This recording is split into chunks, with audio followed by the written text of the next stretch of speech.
इयत्ता 8वी याच्यामध्ये जी आपली पायाभूत चाचणी परीक्षा होणार आहे, पायाभूत चाचणी, तर त्याच्या संदर्भात गणित विषयाची एक सराव प्रश्नपत्रिका ही तुमच्याशी शेअर करतो. या पॅटर्न मध्ये तुम्हाला तुमच्या परीक्षेमध्ये प्रश्न दिसतील. तर अशा प्रकारच्या प्रश्नांची तयारी करा जेणेकरून तुम्हाला ह्यासारखे प्रश्न तुमच्या प्रश्नपत्रिकेमध्ये दिसतील. आता बघा इथे तोंडी चाचणी उत्तरे. तर याच्यामध्ये एक एक गुणाचे असे 5 प्रश्न आहेत. तर ते 5 प्रश्न तुम्ही सोडवायचे. शिक्षक तुम्हाला काही तोंडी प्रश्न विचारतील त्याची उत्तरं तुम्ही इथं लिहिणं अपेक्षित आहे. त्याच्यानंतर पुढचा प्रश्न क्रमांक 1 ते 30 प्रत्येकी 1 गुणांचे आणि 31 ते 40 2 गुणांचे. मग आता 5002 तर ही संख्या तुम्ही अशा प्रकारे अंकात लिहायची. ओके. त्यानंतर इथे अक्षरात किंवा शब्दात लिहायचे आहे. 4832 हे इथे लिहायचं आहे तुम्ही. बेरीज करायची 307 आणि 47. त्याच्यानंतर इथे वजाबाकी करायची आहे.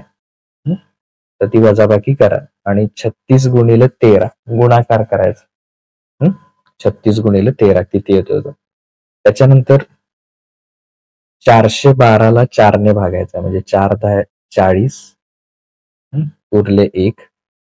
परत पुढचे 2 घेतले 12 4 त्रिकम 12 12 वजा 12 किती येणार बाकी 0 म्हणजे तुमचा भागाकाराचं उत्तर 103. आता इथे बघा पाया समान आहे 2 म्हणजे घातांकांची बेरीज करा. घातांक किती आहे 2 आणि 3. तर 2 आणि 3 किती येणार 5 म्हणजे 2 चा कितवा घातांक येणार 5वा हे त्याचं उत्तर असणार आहे. आता 4 वह्यांची किंमत 80 रुपये आहे. तर 15 वह्यांची किंमत किती. 80 ला 4 ने भागा म्हणजे एका वहीची किंमत मिळेल 20 आणि 20 ला कितीने गुणायचं मग अशा किती वह्या एका वहीची किंमत 20 तर 20 गुणिले 15 म्हणजे किती येणार 300. तर 15 दुनी 30 आणि वरची एक 0 म्हणजे 300 आले. सर्वात मोठा अपूर्णांक कोणता. आता बघा अपूर्णांकामध्ये अंश समान आहेत एक एकच आहेत. तर ज्याचा छेद लहान तो अपूर्णांक मोठा म्हणजे 1/2 मोठा अपूर्णांक. खालील आकृतीचा रंगवलेला भाग अपूर्णांकात लिहा. किती भाग रंगवलेला आहे तर एकूण भाग किती आहेत बघा 1 2 3 4 5 6 7 8. तर 8 पैकी किती भाग रंगवलेला आहे तर याच्यामध्ये रंगवलेला भाग बघा 1 2 3 4 4/8 असं लिहू शकता तुम्ही. त्याच्यानंतर 3चा शून्यावा घात अधिक 4चा शून्यावा घात. कुठल्याही संख्येचा शून्यावा घात म्हणजे 1. परत 4चा शून्यावा घात म्हणजे 1 1 अधिक 1 किती येणार 2. आता इथे बघा 5 वजा 2 केले की 3 येईल. x वजा 3 बरोबर 4 तर x बरोबर किती हे वजा 3 इकडे येऊन अधिक होतील म्हणजे 3 अधिक 4 किती येणार 7. त्याच्यानंतर भागिले 2 इकडे येऊन गुणिले होतील 6 गुणिले 2 येतील 12. त्याच्यानंतर गुणाकार करायचा यानं याला 8 गुणायचं. पहिल्या पदाला a गुणिले 3a 3a चा वर्ग आणि मध्ये अधिक लिहायचं a गुणिले 4 4a म्हणजे उत्तर काय येणार तुमचं 3a वर्ग अधिक 4a. त्याच्यानंतर 6 आणि 18चा लसावी काढायचा. 6चे अवयव किती येणार 2 गुणिले 3. तसे 18चे किती येणार 2 गुणिले 3 बेत्रिक 6 साइन त्रिक 18. मग लसावी समजा काढायचा तर सामायिक अवयव किती आहेत बघा 2 2 आणि 3 3 म्हणजे 2 गुणिले 3 आणि राहिलेला असामायिक अवयव म्हणजे 3 बेत्रिक 6 आणि साइन त्रिक 18 म्हणजे थोडक्यात यांचा लसावी किती येणार आहे 18. आता चिन्ह भिन्न आहेत म्हणजे वजाबाकी करायची म्हणजे 8 वजा 5 किती येणार आहे 3 आणि मोठ्या संख्येचं चिन्ह धन, तर नुसतं 3 लिहा किंवा धन 3 लिहा, दोन्ही चालेल. 2 त्रिक 6, गुणाकारात ऋण ऋण काय होणार? धन, म्हणजे अधिक 6 लिहा किंवा नुसते 6 लिहा, तरीही चालेल. त्याच्यानंतर पुढे 12ला 3 ने भागायचं आहे, तर वजा वजा काय होणार? अधिक, दोन्हीही ऋण ऋण धन होणार, आणि 12ला 3 ने भागलं तर किती येणार? 3 चोक 12 म्हणजे 4 येणार. सर्वात लहान संख्येला काय करायचं यातल्या? गोल करायचं. तर बघा याच्यामध्ये 5.1, तर काय करायचं? सगळ्याच्या आधी जे दशांश अंक, आता हे किती आहेत? दशांश चिन्हानंतर किती संख्या आहेत? 3 शून्य आणि 1 4, 4 स्थळापर्यंत. आता 1च्या पुढे काही संख्या नाही, म्हणजे 3 शून्य द्यायची. ओके, 1 2 3, कारण 4 अंकी संख्या बनवायच्या सगळ्या, म्हणजे याचा आपण 4 अंकी केलं. परत ह्या संख्येला लिहूया 5.01, अजून 2 शून्य द्या, याच्यात 3 आहेत, तर हे कसं लिहिता येणार तुम्हाला? 5.001, 3 अंकी झाली, आणि 1 शून्य द्या म्हणजे 4 अंकी होतं. तर बघा 5 पॉईंट, आता संख्या वाचता येईल. पहिली संख्या किती आहे? ही 1000, ही 100 आणि ही 10, तर सर्वात लहान कुठली येणार? 10, आणि ही सगळ्यात शेवटी 1 आहे, म्हणजे 1000 100 10, सगळ्यात लहान कोण असणार आहे? तर ही असणार आहे तुमची. ओके, ही संख्या. तर असं त्या अंश स्थळापर्यंत त्या संख्या पूर्ण करायच्या आणि मग त्यातील ठरवायचं. इष्टिकाचितीचे घनफळ लांबी गुणिले रुंदी गुणिले उंची, म्हणजे 3 गुणिले 4 गुणिले 2, 3 चोक 12, 12 दुनी 24. आता याच्या पुढचा 22वा अंश आणि छेद रूपातील अपूर्णांक. 22 ते 24 साठी आकृती पहा आणि रंगवलेले भाग 3 प्रकारे लिहायचे. अंश छेद स्वरूपात. आता इथे बघा, इथे जर आपण बघितलं तर किती आहेत बघा? 1 1 2 3 4 5 6 7 8 9 आणि 10 आहेत. तसे इकडे खाली किती आहेत? 1 2 3 4 5 6 7 8 9, म्हणजे 10 आणि 9, म्हणजे एकूण किती आहेत? 90 आहेत. आणि हे बघा 1 2 3 4 5 6 7 8 9 10, सॉरी 100 आहेत ते, कारण असेही 10 आहेत आणि असेही 10 आहेत, म्हणजे एकूण 100. आणि त्यातले हा जर पूर्ण बघितला आपण तर 100 पैकी 90, कारण हे 10 जर सोडले, हे फक्त रंगवलेले नाही आहेत, बाकी 90 रंगवलेले आहेत, म्हणजे 90/100. याला सोपं रूप पण लिहू शकता, 9/10 पण लिहू शकता किंवा 90/100, कसंही लिहा. आता 9/10 शक्यतो असंच लिहा, 9/10, शून्याला शून्य कॅन्सल करा.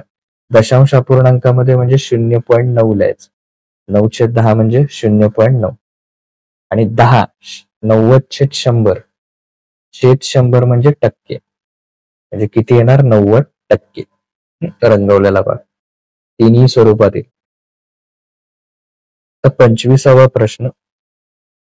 15 या संख्येचे सर्व विभाजकी ज्याला ज्याला 15 ने भाग जातो, म्हणजे 1, त्याच्यानंतर 3 5 15, त्याच्यानंतर 26 आणि 27 साठी सर्वात जास्त रोपे कुणी लावलेली आहे? तर लावलेल्या रोपांची संख्या, सर्वात जास्त रोपे जर बघितलं आपण तर याच्यामध्ये राजेश 70 आणि हे 50, म्हणजे 120 होत आहेत. बाकीचे हे 60 आणि 100 होत आहेत. हे 60 आणि 30 90, म्हणजे हा येणार राजेश सगळ्यात जास्त. सानिकाने डाळिंबाची रोपे किती लावले? डाळिंब कुठलं आहे? दगडी कलरने. सानिका किती आहे सानिकाचे 40. ओके, सर्वात जास्त कोण राजेश. अशा प्रकारे त्याच्यानंतर 49चं वर्गमूळ किती येणार 7, कारण 7 गुणिले 7 49. 49चं वर्गमूळ 7. 36चं वर्गमूळ 6 म्हणजे 7/6. हे त्याचं उत्तर येणार. आता त्रिकोण ABC मध्ये मध्यगा कोणती? मध्यगा म्हणजे काय? जी त्रिकोणाच्या समोरील बाजूचे 2 समान भाग करते ती मध्यगा. मग मध्यगा कोण असणार आहे आपली? तर ही बी ही मध्यगा, कारण ती त्रिकोणाचे काय करते 2 समान भाग करते. ओके, परत प्रश्न 30. ए अधिक बी कंसाचा वर्ग म्हणजे ए वर्ग सूत्रच आहे ते अधिक 2 गुणिले ए बी म्हणजे 2ab अधिक दुसऱ्या पदाचा वर्ग म्हणजे बी वर्ग. मग आता सूत्राचा उपयोग करून सूत्र आता लिहिलं तेच 52चा वर्ग काढायचा आहे. ए अधिक बी कंसाचा वर्ग बरोबर ए वर्ग अधिक 2 गुणिले ए गुणिले बी अधिक बी चा वर्ग हे सूत्र लिहायचं. ए ची किंमत याच्यामध्ये येणार 50 आणि बी ची किंमत 2 म्हणजे 50चा वर्ग अधिक 2 गुणिले ए ची किंमत 50 बी ची किंमत 2 अधिक 2चा वर्ग करायचा. आता हे करत असताना याच्या पुढची स्टेप काय येणार? 5चा वर्ग 25 आणि वर्ग करताना ह्या शून्याचे काय होणार? डबल शून्य 2500 50 गुणिले किंवा बेदोन्ही 4 4×5 म्हणजे 200 आले अधिक 4 अधिक किती आहे 4 आहे म्हणजे 2500 अधिक 200 2700 आणि हे वरचे 4 2704 हे त्याचं अचूक उत्तर असतं. तर अशा प्रकारे सूत्राचा उपयोग करायचा. त्याच्यानंतर एकरूप आहेत 2 त्रिकोण एकरूप आहेत. तर यंगचं माप किती? आता बघा 50 60 50 आणि 60 येणार 110 राहिलेला हा कोण सी किती असणार आहे 70 आणि तेवढाच यन असणार आहे. यन पण किती असणार 70. ओके, आता 4 माणसांना एक काम करण्यास 2 दिवस लागतात तर तेच काम 8 माणसं बघा माणसं वाढली 4च्या दुप्पट केली 8 तर कामाचे दिवस निम्मे होणार म्हणजे 1 दिवस लागणार. ओके, आता ह्याच्यामध्ये खालील दिलेल्या काटकोन त्रिकोणात कर्ण किती? कर्णाची लांबी किती? आता बघा इथे बाजूचा वर्गांची बेरीज करायची म्हणजे 6चा वर्ग अधिक 8चा वर्ग 6चा वर्ग 36 आणि 8चा वर्ग 64. तर 36 आणि 64 36 आणि 64 यांची बेरीज केली की 100 येईल. मग 100 हा कुणाचा वर्ग आहे 10चा म्हणजे कर्ण किती असणार आहे 10. आता त्याच्यामध्ये पुढे खालील आकृतीत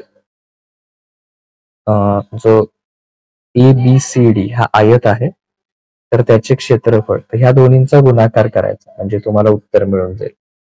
जस्ट अ मिनिट 3.5 गुणिले 4.5 तर हा गुणाकार करा आणि जे उत्तर येईल त्याला चौरस सेमी कारण तो आयत आहे म्हणजे लांबी गुणिले रुंदी करायचा चौरस सेमी.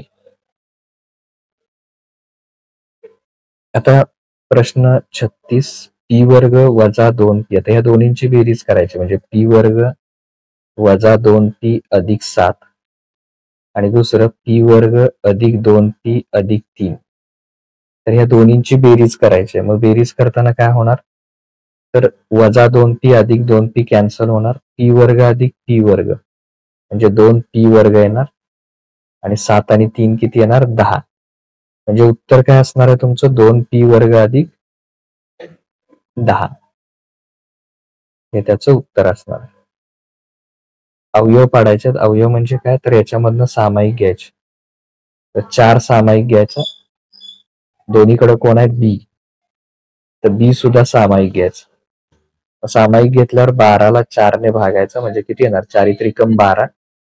त्यातला बी एक सामायिक काढला आपण म्हणजे कोण राहिला फक्त ए, 3A. आणि 4 आणि बी दोघं पण सामायिक काढले म्हणजे काही नाही म्हणजे किती राहणार? 1. तर 3A वजा 1. आता प्रश्न 38. अर्धवर्तुळातला कोन हा 90 अंश असतो म्हणजे इथला कोन किती असणार आहे? ए हा कोन किती असणार आहे? 90 अधिक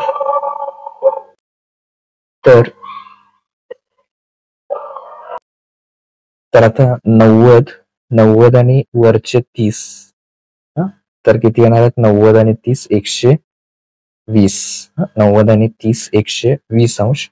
मग राहिलेला कोन काढायचा असेल म्हणजे ह्या दोघांची बेरीज 120 कारण अर्धवर्तुळातला कोन 90 अंश हा 30.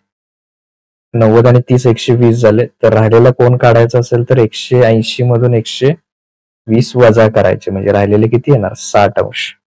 हे त्याचं उत्तर आहे. परत प्रश्न 39. 6 सेमी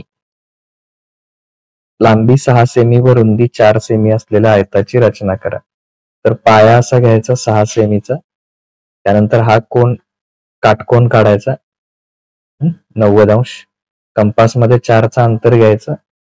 कंपासचं टोक इथे ठेवायचं याच्यावर. त्याला हवं तर तुम्ही इथं ए बी असं नाव द्या. परत हा 90 अंश काढायचा कोन मापकाच्या साह्यानं. हा ए बी किती काढायचा? 6 सेमीचा काढायचा. Okay 6 centimetre. त्याच्यानंतर कंपासचं टोक ए वर ठेवायचं आणि कंस मारायचा 4 सेंटीमीटरचा ए पासून.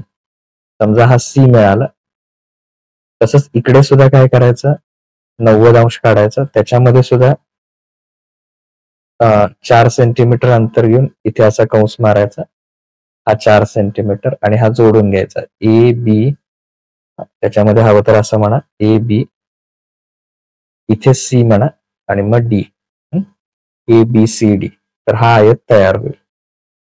त्याच्यानंतर प्रश्न 40. समजा माहिती नसलेली संख्या x आहे तर x पेक्षा 3 ने मोठी म्हणजे x अधिक 3 आणि x ची दुप्पट म्हणजे 2 गुणिले x. त्यालाच आपण कसं लिहू शकतो? गुणिले लिहायची काही गरज नाही, फक्त असं जोडून लिहा 2x. ओके. तर अशा प्रकारे हे आपले पायाभूत चाचणी अशा पद्धतीची असेल, अशा प्रकारचे प्रश्न येतील. ओके. थँक्यू.